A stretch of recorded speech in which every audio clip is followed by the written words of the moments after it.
to go up against core Venatus, lalo na yung mga Urgot types of picks, you need someone to soak up the damage din galing sa kanya. So, you just get Icarus here to probably get that support Alistar. Pero dito, they just lock in their possible dual lanes. Yeah, pretty much. That's going to be the bot lane already revealed.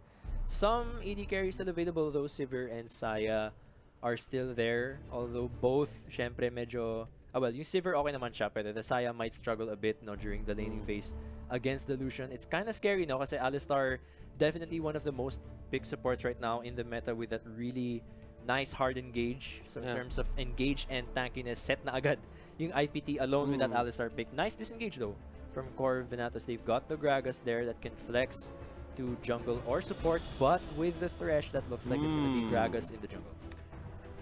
I guess kaya binandin siguro dito ng IPT yung Sinzao is because they always run Talia on the jungle. And for a Talia, you don't really have any mobile skills na mapapalayo ka Sinzao if he gets near you. So, sabi na dito, ban na lang natin. And napwersa din naman dito yung core Venatus to go for that Talia ban.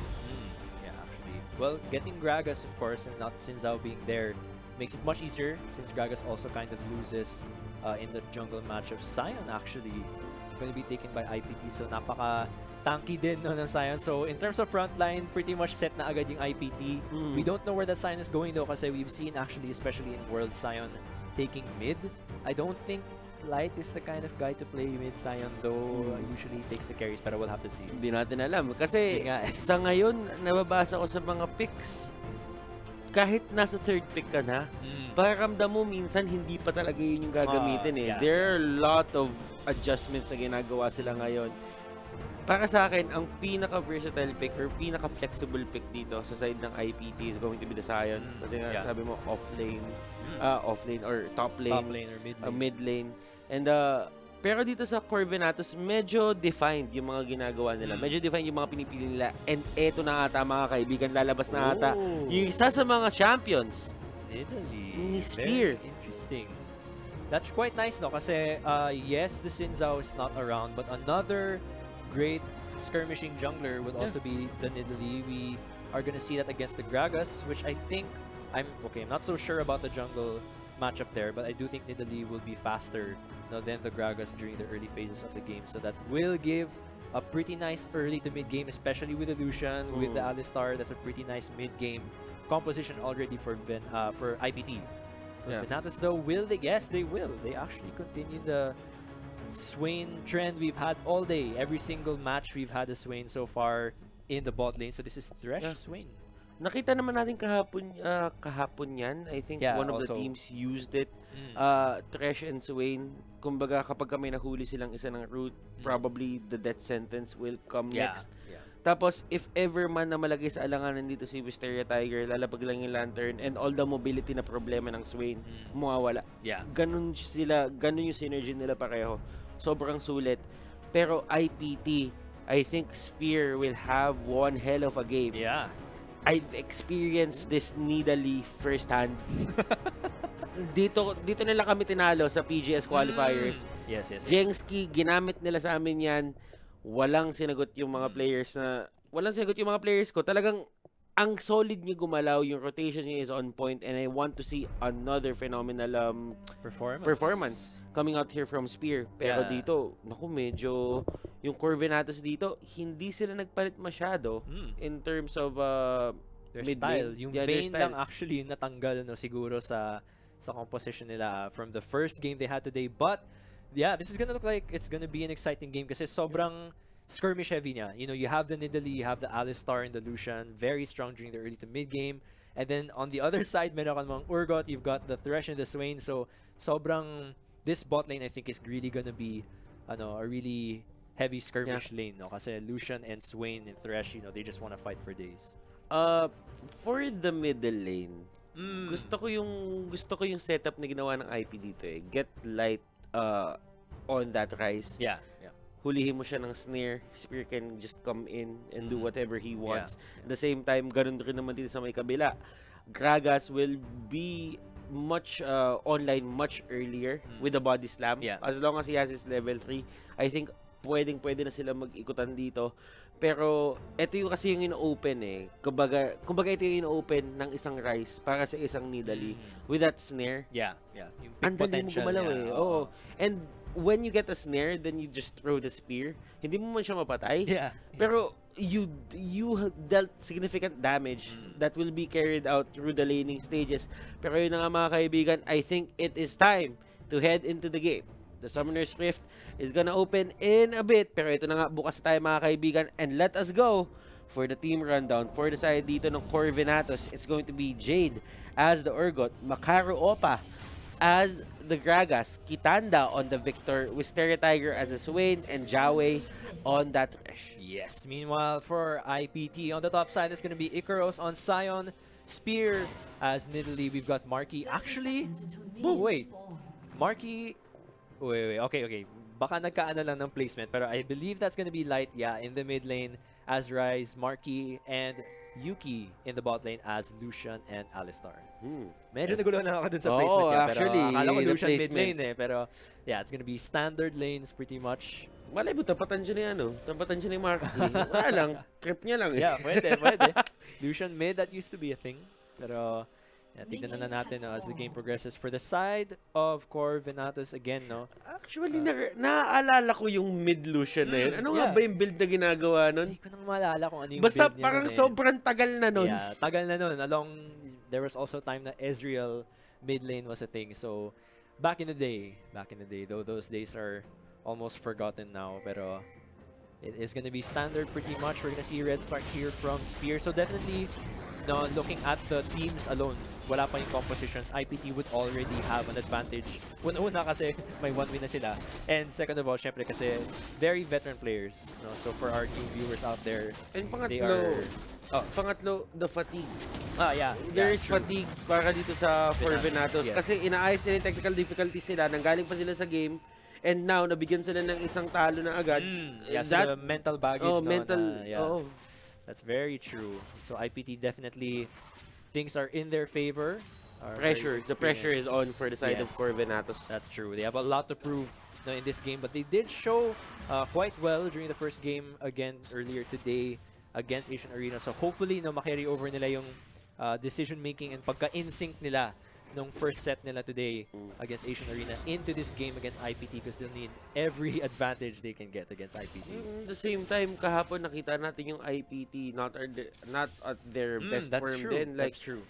They've drafted hero or champions rather that is kinda bad dun sa sa champions nito Mineski. I mean, Velcos against Yasuo. Very much. If you guys watched that game, you would have known that it was definitely in Mineski's favor. So IPT, yung form nila, definitely not looking... Spear! No! What just happened? And this is bad. Nako, Gragas is actually invading.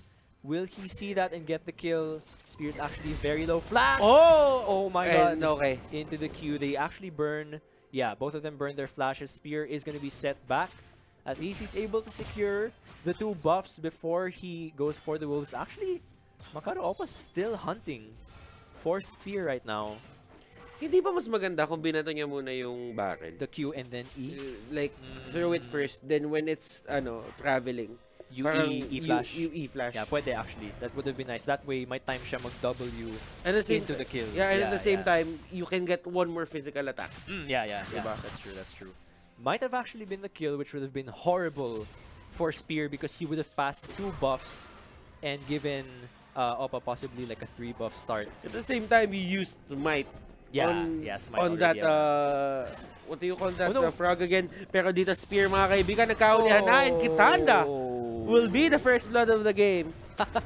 And dun naman sa baba, meron din nagkaroon ng kill. It's going to be the Thresh falling down at the hands of Marky. So things going very well for IPT, despite yung medyo worrisome na nangyari dun sa jungle na with Spear. He's able to get first blood plus another kill at the bot lane for IPT. So things looking good in the early game. And here in the top lane, well, we don't really expect anything to happen here since it's just a Sion and Urgot. Who knows? Malay mo, biglang may mag-overextend dyan. Hindi mo maintindihan. May mga times na ganun They happen. Yung sobrang low na ng katapat mo, tapos biglang, sabi niya, kaya ko to. I got this. Biglang papasok ka. Biglang meron palang kakaibang mahi ka na gagamitin sa'yo. Hindi mo alam. Pero yung mga ganitong bagay. They definitely happen, no? Minsan akala mo, porket tank sila, wala mamamatay. Kahit mga tank nasasaktan din. Yun ang yung yun ang moral of the story. Yun yung moral story. Kahit mga tank nasasaktan din yan. Pero, eto, looking at the matchups right now, in terms of last hits, hindi magkakalayo. Although nakita natin yung there is this certain advantage para sa IPT, pero it's not that fatal for the side of core.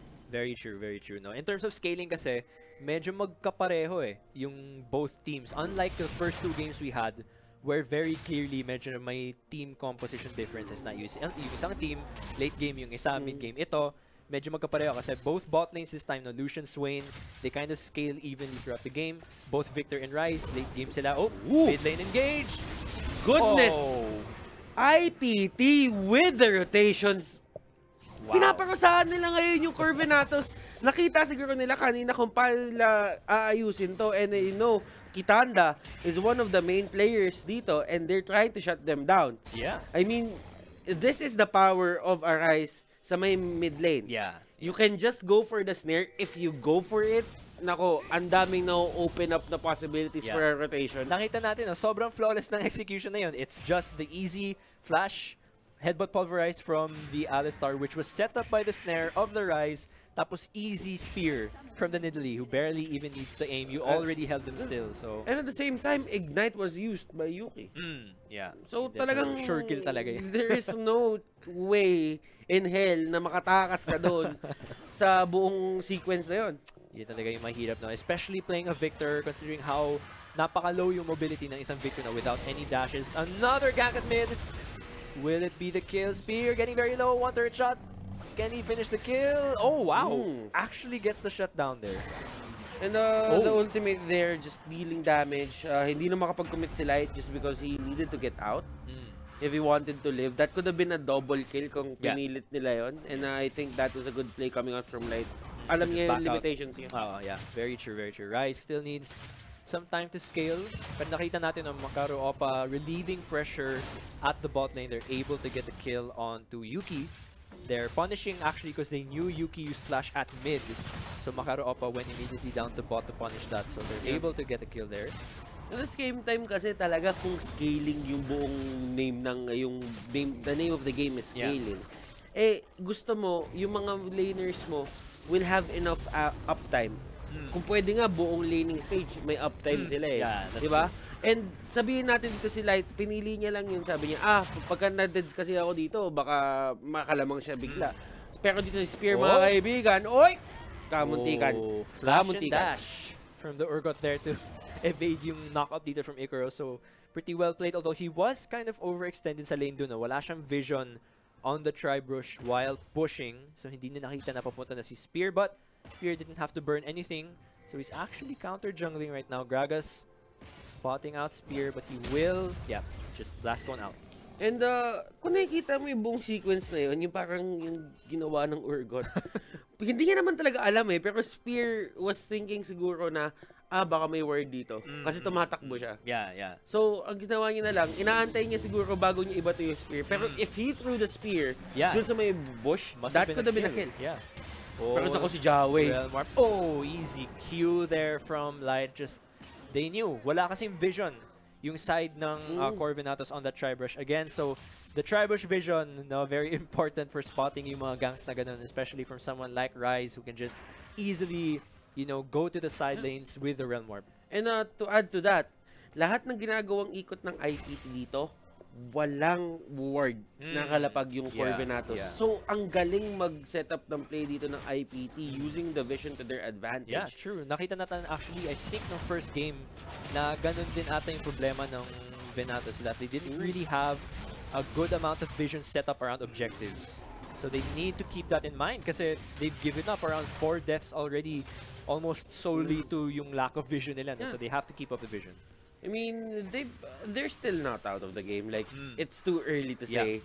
but they need to stop the bleeding. Yun talaga yung pinakailangan nila gawin dito. Kasi if ever they set up their wards in a way na alam ng IPT, kasi kumbaga meron din silang data dito eh. Meron silang information where the core Venatus squad sets up their wards. And if alam nila yon, they know where to go. And I think IPT did their homework.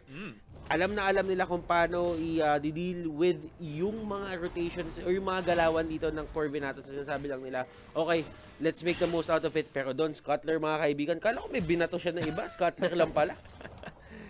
Yeah, we're seeing so far IPT really doing well in this early game. Smite down. Will they hook?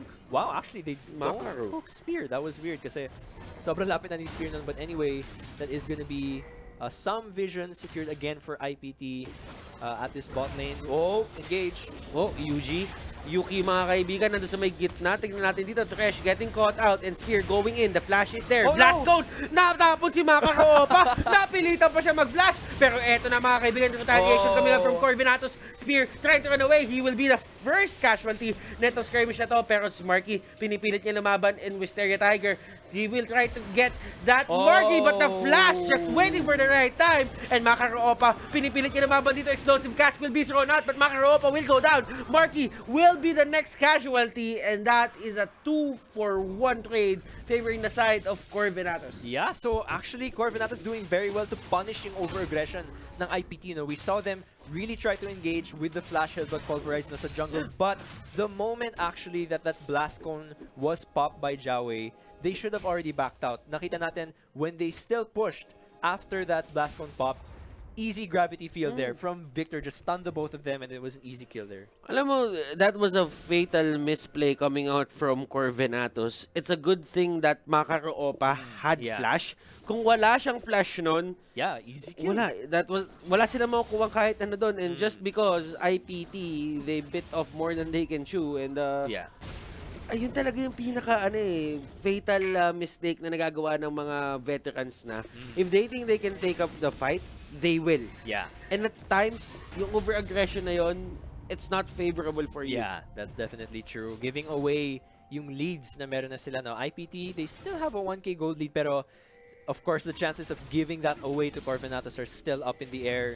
So far, Kitanda able to get the 2 kills actually from your previous skirmish, so that is going to help him keep this mid lane in check. Spear looking to land the spear in the mid lane on this Nidalee so far. I guess, kapag kagamit niya sa Talia, siya si IPT Stone. Ngayon, hero lang siya eh. Ganyan lang talaga yung bigayan eh.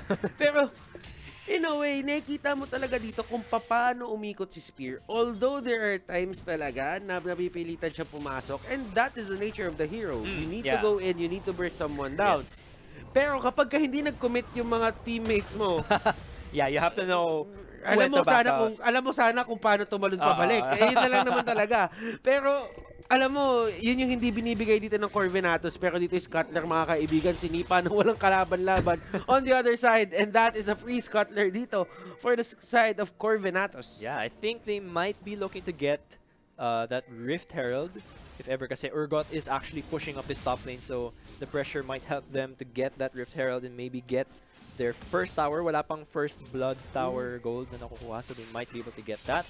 But continue. Yeah, so far, no, in terms of yung CS, it's actually interesting kasi Urgot, usually when you pick him into a composition, you expect him to get ahead. But so far in this game, it's actually been Icarus who's been getting the lead. So that can be telling siguro of yung parang veteran experience that comes along with Icarus being an IPT. He knows the matchup, and Sion, being pretty tanky, he's able to just use the Q and the E to just negate a lot of the damage there from Urgot. As far as I remember, Icarus came from TNC. I think so. Tapos napalitan siya ni JLC, which made him jump organization. Yeah. So, yung meta natin ngayon ng League of Legends, parang dati napapansin ko, one win lang on the bottom lane, like, napupush na agad yung towers. Ngayon, medyo mabagal yung shifting. Pero sa may taas, naglolokohan sila pareho. Sige, pakiramdam nyo, papatay nyo isa't isa. Ewan ko na lang sa inyo. Although, si Icarus medyo masakit din siya. Mid lane. Potential engage, but they just push light away. They might go for this mid lane. Although, Dragon is also up. So we'll see who's able to secure. Actually, first Drake pa lang to, wala pa na secure. So let's see who's able to get this one. Vision set down for IPT, TPs for both top laners. So this could be a huge fight. Oh, explosive cats mga kaibigan. Nahuli sila dito with Stereo Tiger with the ultimate. Pero siya ang pinap-target dito ni Marky. Marky getting caught out. At siya na ata yung una sasabog dito. But Yuki in the middle of everything. Spear with the spear mga kaibigan. Pero eto na, si Icarus. Icarus mga kaibigan. Pinilit lumaban dito. The TP coming out from the top laner dito. The Urgot. Did he cancel it? Will he just go for the first tower down? Oh my gosh, I think it's gonna be a tower trade. I'm not sure kung gaano ka-healthy pa yung top lane turret natin, but this might be a trade. It could also be IPT turning back to just go for the dragon immediately. I think dragon tower to, turret to, just because the Victor is at the bottom lane. Yeah. And it's not easy pushing against a Victor. Yeah, of course. So that is gonna be first Drake going to IPT. I'm not sure actually kung kamusta yung death trade natin kanina, no, but it is going to be first blood gold, tower gold, or first brick gold going over to core Venatus, and that's going to go to Urgot solo. Step in the right direction if you want to win these games na medyo pangit yung early game nyo. You need to get the objectives. Yeah. Although IPT got the dragon, it's okay. As long as you have your gold. And eto na ata mga kaibigan, tapos na ata yung lokohan. Eto na, maglalaban na ata sila dito. Icarus just being very tacky, but the flash will be used. And tuloy ang lokohan mga kaibigan sa top lane. Expected naman yun na Sion wouldn't be able to kill him, but that is going to be a free turret for Urgot there in the top lane. Sion will try to push this in, pero so far, 16 minutes into the game, 2,000 gold leads still for IPT. And I think as we progress to the late game, I actually think it's also still in IPT's favor. Kasi looking at their team composition, Alistar and Sion are just much better frontliners compared to your Gragas and your Thresh na medyo malambot pa rin kahit sabihin natin na semi-tank siguro sila as they get their items.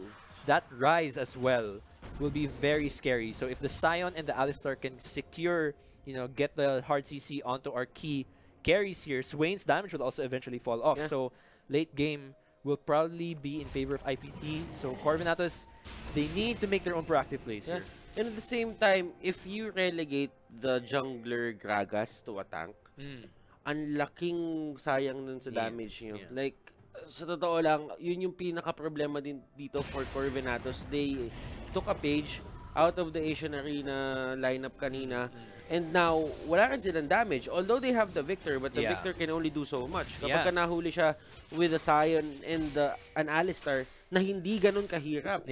They can just force it in na papasok lang sila, knock up lang nila si Kitanda, and Kitanda might just go down just because may dali pa tayo dito. Exactly. Tapos yung summoner's spell pa niya is Ignite and not, for example, Cleanse or Barrier. So he really will die really quickly, no? And siguro yung isa thing to point out then on the composition of Venatus is they don't have that, traditional ranged carry.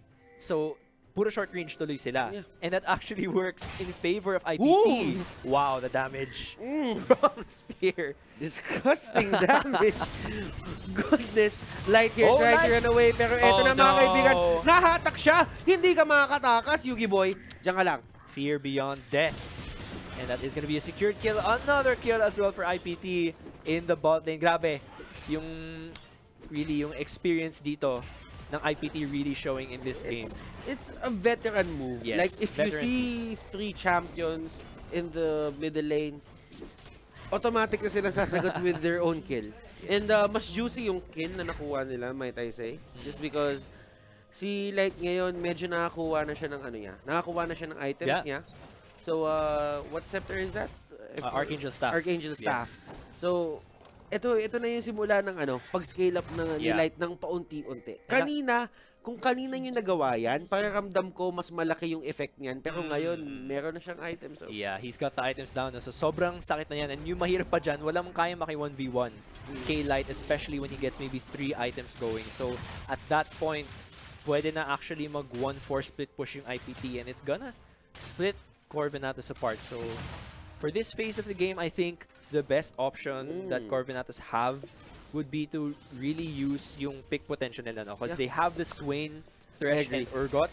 So if you can grab relatively medyo malambot pa kasi yung tanks dito ng IPT eh.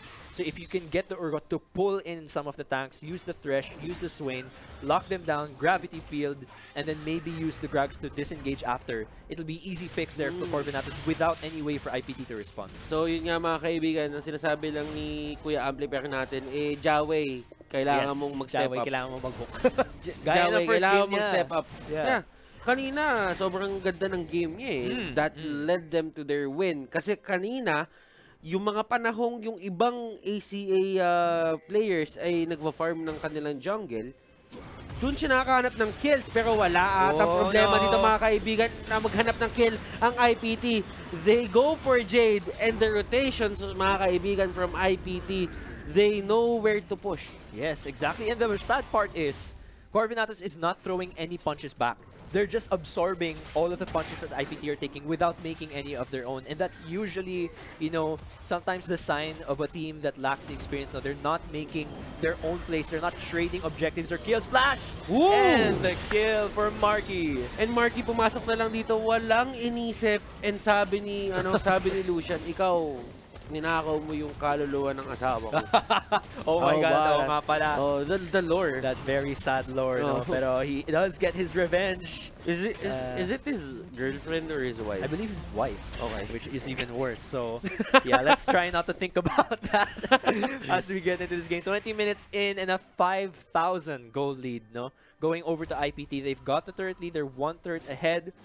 All is not lost for Venatus, no? Pero like I was saying earlier, IPT just keep throwing punches. Now, hindi sila tumitigil. Rotation after rotation, objective after objective. They're just able to always secure the objective with a couple of kills to boot. So, Venatus, again, they are struggling with trying to make their own proactive plays. They're struggling with the vision. The map is dark, and even if they have wards up, it's not where the vision needs to be.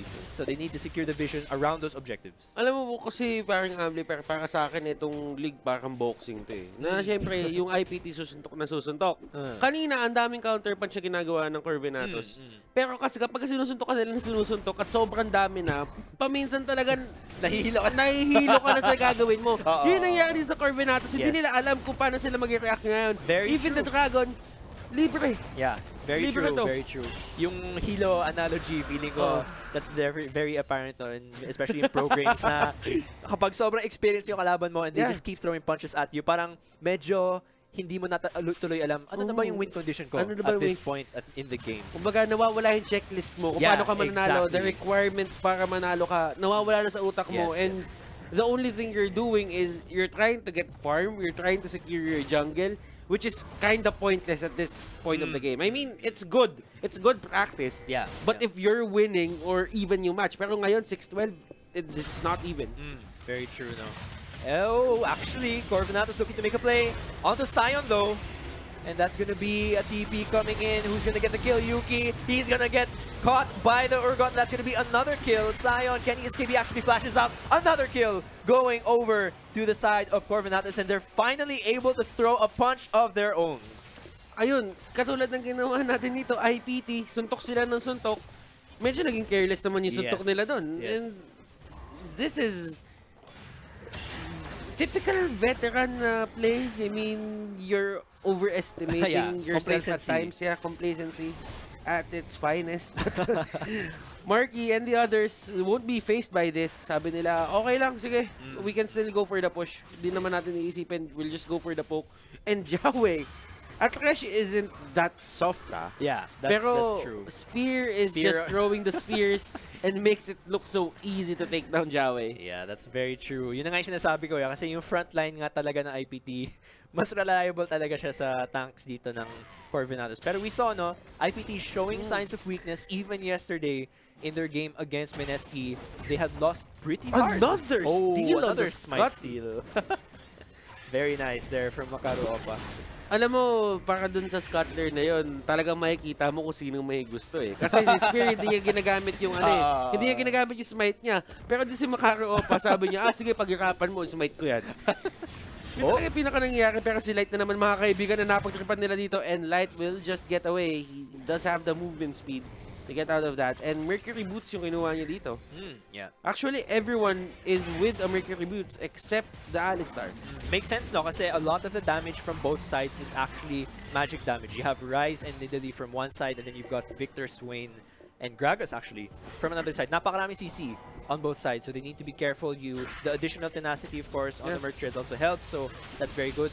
I think one important takeaway also from yung fight na nakita natin no, sa may blue buff ng Venatus when they were able to get their own or throw their own punch was that they can very easily punish positioning. No? Kasi the moment that Marquee or Spear or Light, they're still quite squishy now during this stage of the game. The moment you make one wrong step, an easy death sentence, never move, or fear beyond death from Urgot will pretty much almost surely kill you. So that's one of the openings here for Venatus. If they can make up for their mistake during their first game today, which is to properly set vision around an area, wait for IPT to overcommit, and then punish them for their positioning, that can be one opening. Because we've seen IPT, yes, they're throwing a lot of punches, but those punches aren't always the right punches to make. No, they just tend to overextend, to become over-aggressive, and those can be openings for Venatus to get back in the game. Ilaban natin boxing paminsan ng IPT sa Disipa. Nabibigyan sila ng penalty bigla dito ng Venatus. But still, naramdam ko ang pinaka-checklist dito ni Light para mag-survive sa fights is get out of Jade's way. Like the Urgot's way. Kahit sabihin mo mag-ulti ka dyan, throw your ult, okay. Tatakan kita mabalik sa akin. I don't really have to go in. I don't really have to spend a lot to get you out. I don't really need to burst you down. Kailangan lang hilahin kita doon. Just put you in the middle of everything. And then everyone else will take care of it. Yeah, that's very true. We're seeing, oh my god. And that's an easy kill. And just not sure why he was there actually. Kasi looking at the wards right now, you can see IPT have completely dominated that part of the map. Yung top side map is theirs entirely. And that's because Baron's here. And Venatus probably will not be able to even contest this. There's a TP from Light. He can actually TP here, so Venatus, they might actually get sandwiched here. Pero ito na mga kaibigan, nagkaulian na Jaway in the middle of everything, throwing his ulti para lang makatakas sila dito. And Jaway with the death sentence, pero Light on the other side. Pero si Jade, hinabol dito si Light mga kaibigan, pero he doesn't want any of that, any of the aggression coming out dito from the side of IPT. Napatakbo siya, and this might be a free Baron. Pipilit pa ba ito mga kaibigan ng Venatus? They don't have vision, but I think they have an idea. Yeah, they do have an idea. Definitely, nababalikan yun ng IPT. That's gonna be Jade trying to distract him in the front line. Can he pull anyone in? Maybe delay this Baron IPT. Actually, most of them are quite low now, so if this is gonna be a full 5v5, IPT might actually still have the chance to lose this team fight. They have to be careful. We're actually seeing Jade full pushing mid now to pressure IPT to move away from the Baron. That's a pretty good decision, and I think it worked. IPT are actually recalling. Can Venatus take the Baron? Right now, probably not. Kasi looking at the vision, it's just way too easy for Icaros probably when the TP comes up to just come in flank and then everyone to dive.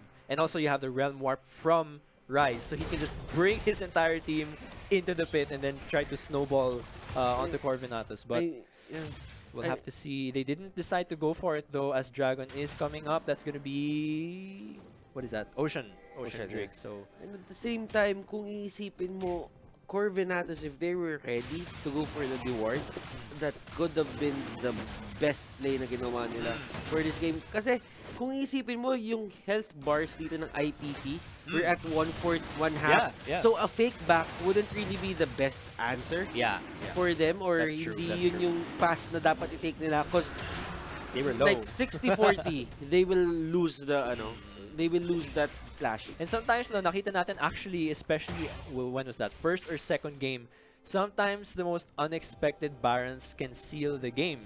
Like we saw earlier, I believe it was also Venatus that secured that Baron na biglang napaback yung Asian Arena, and then they just went for the Baron when Asian Arena had fully backed already, so they didn't have time to respond. Maybe Venatus can do that again in this game. And at the same time, dun yung ginawa ng Asian Arena yan was very ill-advised.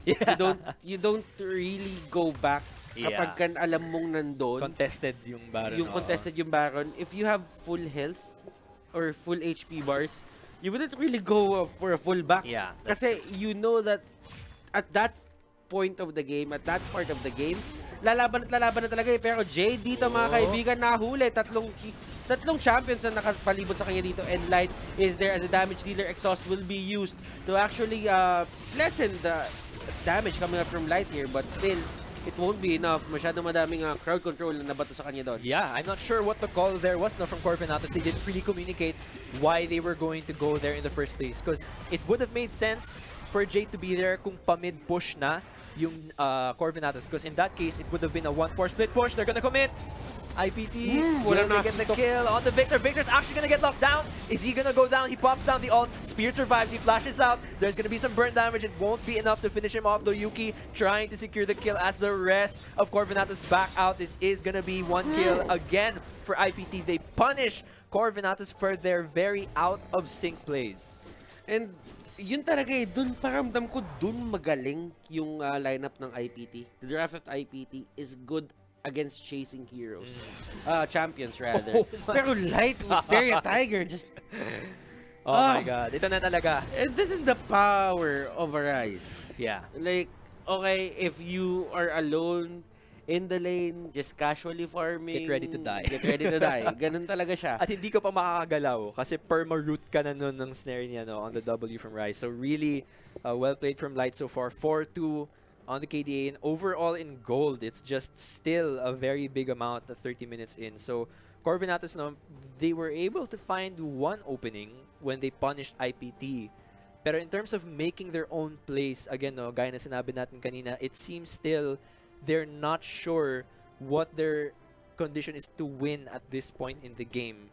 During these downtimes, ideally, you want to be able to discuss that. Like, ano nang gagawin natin? Ano plano natin? Kasi earlier, we saw, like, for example, Jade, at 30 minutes in the game, you don't want to see your top lane just randomly dying in another lane, right? Like, that's the worst thing ever. Kasi the moment na mangyari yun at up yung Baron at namatay bigla yung isa, sure Baron na yun, diba? From the side of IPT. And at the same time, split pushing and dying is good. Pero you're not even near the tower, the tier 2 tower. You're just at the halfway mark. Nandun ka sa may river part. You're just lost. Alam mo yun, parang nawawala ka lang talaga. And Jade, that was ill-advised. And at the same time, mga kaibigan, meron lang tayong onting pause. I think some of the players disconnected.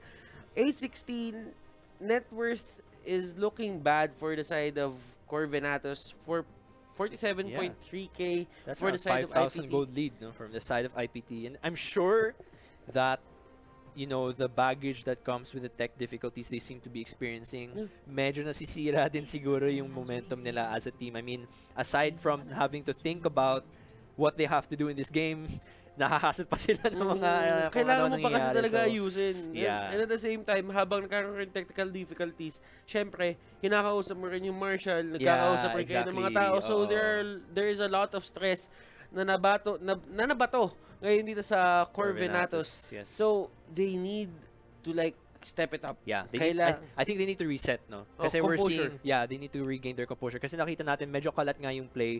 They're making fights left and right. Sometimes, most of the time, they don't need to be taking those fights. So reset. Think again what it is that you have to do right now. At this stage of the game, Baron is definitely the next objective. You have the smite, you have some vision near the Baron area. So if push in na konti yung waves, maybe try to go for a steal, but don't force it. Kasi even if you don't get the Baron, the game isn't necessarily over. I mean, yes, maybe it's a 70% chance IPT already win the game at that point, but the punishing potential ng composition pa rin ng Venatus, I think, is still there. Kasi we saw it before in the blue buff, as long as Urgot can secure one of the squishy carries, if you can get Marky, if you can get Spear, and then go for the explosive cask to bring them into into the Swain and the Victor, I think there's still a possibility that Venatus can punish IPT. And ito din yung napapansin ko sa lineup dito ng Venatus. They have very good third tower defense. Like kung mapansinin mo, they're very they're not that mobile. Pero kung stand still yung laban and they want to like clear waves, poke out, ang dami nilang ways para gawin yun. You have the barrels, you have the laser coming out from Kitanda. Ang dami nilang ways. Ang dami nilang ways para i-take down dito yung push na gagawin ng IPT. But IPT dito, knowing that they're veterans, they know that they need the Baron. Kasi with the Baron, the creeps will be buffed. Hindi sila ganun kadali patayin. And at the same time, you have extra damage coming out from the pokes of Spear. Actually, interesting nga kasi you were saying, diba, na yung core Venatus, maganda yung parang ability nila to stall out the waves, to punish, with the death sentence, with the fear beyond death. Yung IPT is actually the entire opposite of that kasi one-way bullet Sion train yung composition nila eh. No? Parang Alistar jumps in, Sion jumps in, everyone jumps in, and the moment you commit, wala na kayong exit nun. Maybe a lucky Realm Warp will save you to kind of bounce out of there, but in the end, it's really kind of a one-way train. So if IPT make the wrong committed call and core Venatus punish them, that really could flip the game. So IPT still have to respect the damage that comes, especially from Kitanda. Looking for a possible steal. I don't think he should have shown himself at the wave. That could have been a steal. That could have been a steal, pero there is still a ward over there. I don't think they can. And here is the push coming out from the side of IPT. But before that, they want to take out Jade. Jade will be the prime target here. Jade trying to run away, but it won't matter. At andito si Gragas, mahuhuli din ata siya. Tumatakbo na siya dito. The body slam will be used. Makakaroopa. And he will get bursted down. And Spear is just doing the plays, making the plays for the side of IPT. I'm actually not sure what happened there because it looked like they wanted to contest. I'm not sure if they should have known. I think that the Baron was being taken. The Realm Warp was used. Oh yes, they used it to bring the minions into the inhibitor. That's one thing that Rise provides for the team. Once you have the Baron, you can Realm Warp all your minions, Baron buffed, into an inhibitor just to easily take it down. So that's a very easy inhib. That was well timed. I mean, you are dealing with 3 minions na naglalakad din. So you have to time it right. And sa dami ng wave, halos buong wave ata yung nadala halos buong wave yung nadala niya. Wow. Massive Baron buff wave gives them that 1 inhib. And it's gonna be even harder. 10,000 gold lead at 30 minutes and a 10 kill lead. And that caught them off guard, mga kaibigan. Core Venatus wasn't ready for that. They will lose an inhibitor just because pinakad na naman nila yung sakit nila sa mga lanes. Not really taking into account na kaya gawin ng isang Rise yun. And I think even from the draft, I don't know if it's preference, but I don't think I would have drafted this way on the side of core Venatus just because you no longer have any reliable AD damage when you reach the later phases of the game. Since wala kang marksman, you're literally only relying on Swain and Victor to deal the damage here. Because at this point, Urgot, yes, he does wonderfully during the early laning phase to deal damage, but at this point, he's kind of just relegated to a CC machine. You pull someone in to secure a kill, you dash and knock someone into your team, but aside from that, he's not really expected to deal the consistent damage. Pero yun na nga mga kaibigan, hold that thought. Nandito mga kaibigan, Icarus gets thrown out by the explosive cast. I don't really think na yun yung gusto niya mangyari. Pero with that explosive cast down, open na dito mga kaibigan yung base nila. It's open. 3 inhibitors pretty much assured here for IPT and the veterans looking to make this an easy 2-0. Oy! Ang ganda naman nun!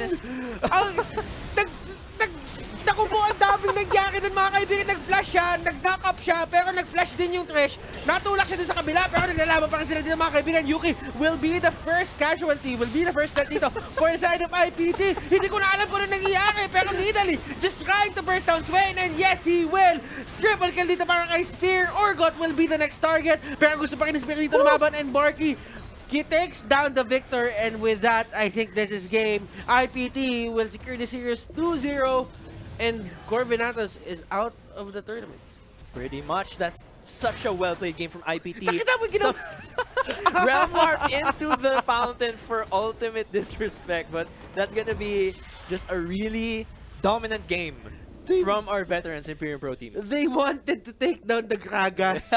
Ang ginawa nila, nag-realm warp sila dun sa may fountain. Sabi nila, tutumba ka namin. I think they took a note from Fnatic's game recently at Worlds where they realm warped into the fountain. But anyway, that was just a really well-played game from IPT. I think we saw, I mean, just, to put expectations down, we were